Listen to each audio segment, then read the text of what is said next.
I'm going to go over to San Antonio and New Orleans and take big Zion at 24.5 points, who let me the hell down in the last game. I just did this on Sunday and he couldn't come through. And I'll tell you why. Because he sleepwalked. I'm really struggling with the past tense of sleepwalk, but he just slept through the first half. And it was disgusting. He had he went 4 for 9. He had 8 points, a couple of boards, like just wasn't trying. Third quarter, and his team was down 13. They had 40 points in the first half. Then come into the third quarter. Everybody on the Pelly starts to pick it up, but he's still kind of just loafing around. He's got 4 points in the third quarter, and then we come to the fourth quarter, and he decides that it was like 6 straight possessions, he had like 8 points. It was just like, oh wait, the Spurs don't have anybody guarding the rim. Why am I not just attacking?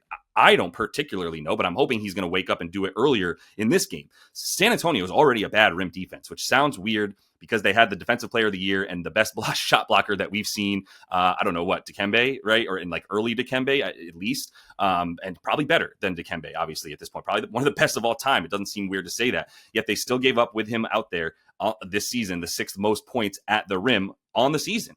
Now they might just be the worst rim defense. Like you've got Bismack and, some version at times of like Keldon Johnson and Jeremy Sohan and the Harrison Barnes. Like these are the guys defending the rim now without Wemby. And we talked about how the defense above the break and even in the mid range was already bad for the Spurs, and it just got cleaned up by Wembanyama being able to just swat away shots or deter shots once people got into the paint, including the extended paint, and that just ain't the case anymore.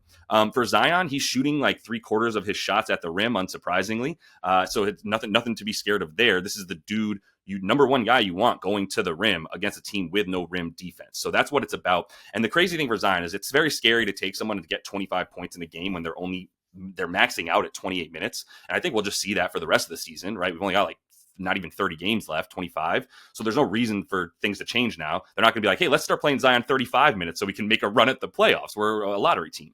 So he's at 28 minutes, but Nate, he's at 1.1 points per minute of floor time. That is absurd, man. I can't make that stuff up, right? It's 1 minute of action time equals a point for Zion Williamson. So he should continue to be projected for about 27 to 28 points until he shows us that he's not capable of doing that. And I'll take him in a wonderful, wonderful matchup against San Antonio.